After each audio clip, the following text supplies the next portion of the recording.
Hey YouTubers, thanks for joining us today. Just wanted to take a quick moment and kind of give you my first thoughts over the Banks PedalMonster that I recently just installed on my Jeep Wagoneer Series 3. Before we do, let's get a cold start in here just so you can listen.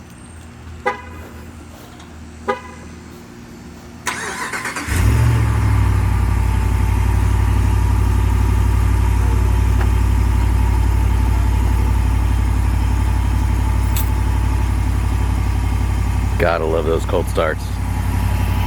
It's probably about an 80-degree day, so isn't necessarily a cold start, so to speak. But let's get right into it.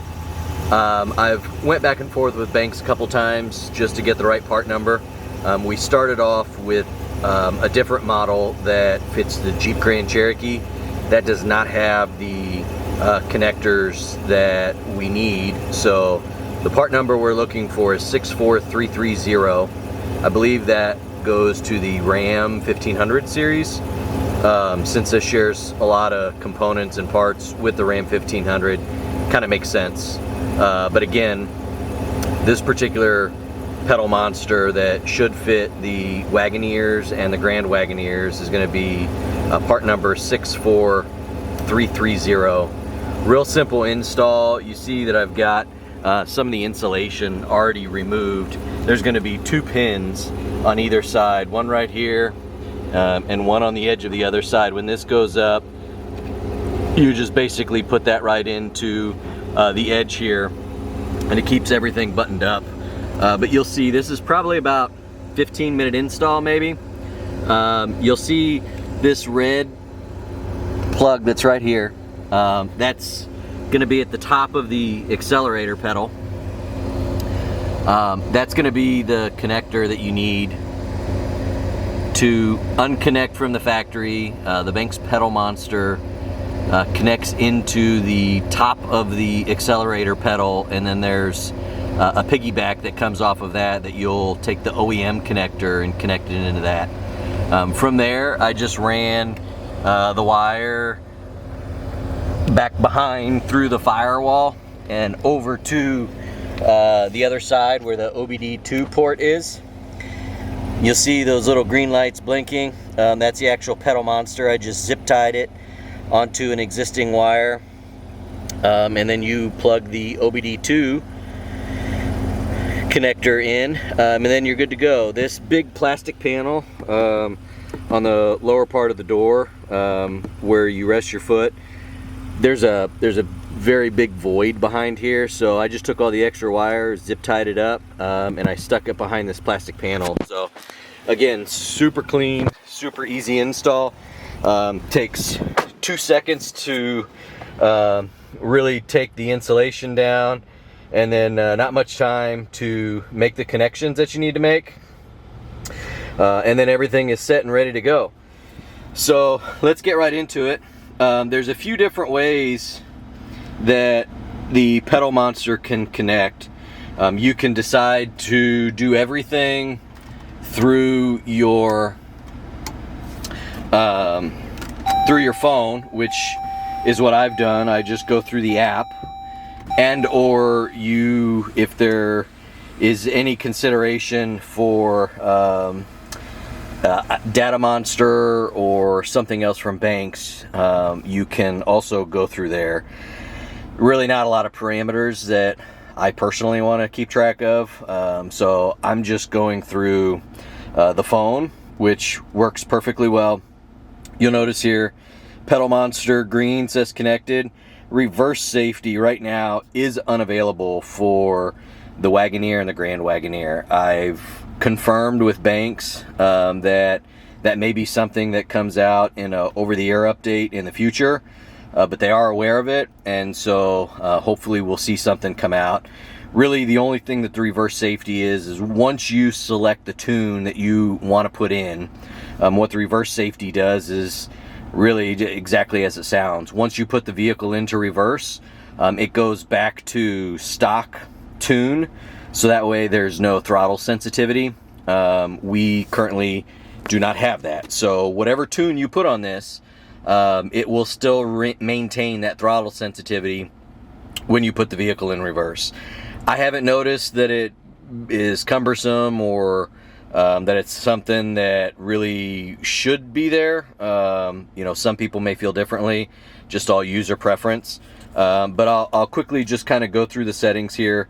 It's real simple and straightforward. You obviously got stock, which that is nothing from the Banks PedalMonster. You can see it just shows the input from your foot onto the throttle. And then once you get into the tunes, you'll see that it separates it out between your foot, which is your OEM inputs, and then Banks will tell you where the PedalMonster is applying basically extra input into the accelerator foot pedal. So you'll see here on the City, it does put in a little bit of input, but not a lot.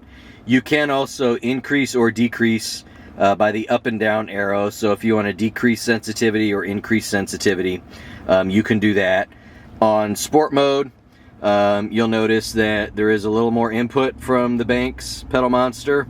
And then if you really just want to go silly, you can do the Banks track setting, which you can tell just applies a whole lot of extra input. I normally keep mine on sport. I notice it's really good for around town driving, especially on the highway. Definitely gives you the extra power or acceleration that you may want. The track is just, I mean, if you want a smile on your face, it is great for that. But it's just not usable for me personally on a daily driver. So I would not put it on track unless I just really wanted to just wow someone, or probably if I was out on the track and I just wanted to try it out. The City's really great. It does give a little bit of increased sensitivity over the OEM tune, but it's not so much that it really, there's a ton of difference. So if you're just looking for a little extra, maybe the City might be best for you. I haven't been able to drive the 6.4, but I would imagine somewhere between the City and the track settings, it would make the 5.7 accelerate and feel more like the 6.4. So that's kind of my brief overview. This does not do anything to change the tuning of your vehicle. A lot of tuners out there, when you get into their tunes, they will tune your transmission through the TCM, or they will retune your engine through your ECM module. And both of those, obviously, you would potentially run into warranty issues down the road if something happened and something needed to be changed or corrected. The dealerships would be able to go in and obviously see that there's been some writing or some changes to the tuning of the engine module and or the transmission module. That is not present on the Banks. This is just to increase the throttle sensitivity. You plug it in and you'll notice increased sensitivity and improvement on your throttle response. You unplug it and that goes away, and the factory plug will plug right back into the top of your accelerator pedal, and no one will know any difference. So the Banks is certainly, I guess, I would say a step up if you are looking at it from that perspective. That this would not change any of the tables or anything else that the factory has determined to be best. All this is doing is, if you're looking at it, basically the Banks is applying more input. So instead of the car reading that you're applying 10% throttle pressure, the Banks makes it seem like maybe you're applying 15 or 20%. So therefore you get an increased throttle response. Overall, I am very happy with this. It will change the shift points as well, only because, like I said, when the vehicle notices that there's more throttle input, it is going to change the dynamic and the shifting pattern effectively to match whatever that input is from the throttle. So there's no confirmation of this, but I feel like the best way I could describe it is if you're driving in 6th gear and you apply throttle input, stock mode, if you're in 6th gear, you're going to have to really put a lot of pressure down on the pedal to get it to downshift and to continue moving on down the road and accelerating. I feel like in city mode might drop it to 5th gear much quicker, so you can accelerate and get up to speed or pass a vehicle and get back to where you were. Sport mode might drop it down into 4th gear, and then track would most likely drop you into something like 3rd gear. Accelerate quickly, get you around a vehicle or get you up to your desired speed, and then level out. Again, there's nothing in writing from Banks saying that, or there's nothing that is programmed that's what it's going to do. I'm just kind of giving you my real world feedback, that if you kind of wanted to know, what the different settings kind of felt like, that's the best way I could describe it. Is city is going to improve the overall driving experience just a little. Sport kind of gives you more of that sportier drive, and then track really just takes everything out of the equation and will rip and roar and get you down the road. So hopefully this review has helped some of you. Drop some comments down below, like, subscribe. I've got a lot that I want to do with the Wagoneer, and your continued support will obviously help us do that. Would love to know if anyone else out there has a Banks PedalMonster, or if you're considering it and this maybe pushed you to order it. Again, drop some comments below. I'd love to hear what your thoughts are on it. If you agree, disagree, and let the public know the job that Banks is doing, and hopefully we'll get more support and a reverse safety module in an over-air update sooner rather than later. Thanks again for tuning in. Drive safe, and we'll catch you next time.